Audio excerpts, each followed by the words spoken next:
पुराने वक्तों की बात है। पंजाब के एक छोटे से गांव में एक गरीब किसान बशीर अपनी बीवी ज़ैनब के साथ रहता था।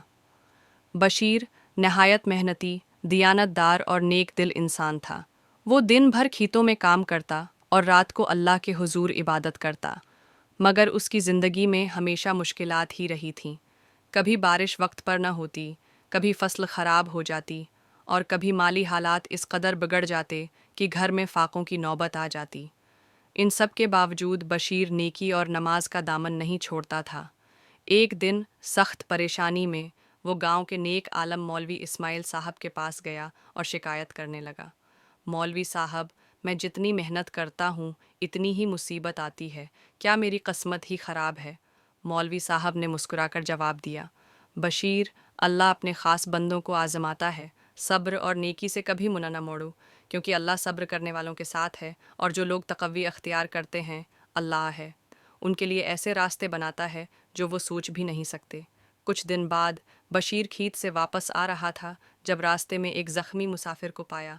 इसके कपड़े फटे हुए थे और जिस्म पर ज़ख्म थे। लोग उसे नज़रानंदाज करते हुए गुजर गए, मगर बशीर ने उसे अपने कंधे पर उठाया और अपने घर ले आया। उसकी बीवी ज़ैनब ने बड़ी मोहब्बत से तीमारदारी की, खाना दिया और मिरहम पट्टी की। चंद दिन बाद जब मुसाफिर बेहतर हुआ तो उसकी आंखों में आंसू आ गए और वो कहने लगा, तुम दोनों ने जो किया वो मैं कभी नहीं भूल सकता। इस मुसाफिर ने अपना तारुफ करवाया, मेरा नाम अब्दुर्रऊफ़ है, मैं एक ताजिर हूँ। डाकुओं ने मुझे लौट लिया और ज़ख्मी कर दिया, मगर तुम लोगों की मेहरबानी ने मेरी उम्मीद वापस लौटा दी। बशीर, तुम मेरे साथ शहर चलो और मेरे कारोबार में शरीक बन जाओ। मुझे तुम जैसे ईमानदार साथी की ज़रूरत है।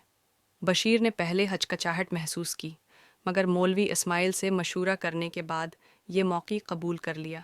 शहर पहुंचकर बशीर ने अब्दुर्रऊफ़ के कारोबार को निहायत ईमानदारी, मेहनत और तक़वी के साथ संभाला। कुछ ही सालों में वो एक कामयाब ताजिर बन गया, मगर दौलत ने उसे गुरूर में मुब्तला न किया।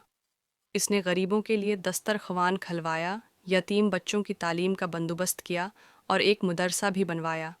उसने अल्लाह की राह में खर्च करना अपनी ज़िंदगी का मकसद बना लिया।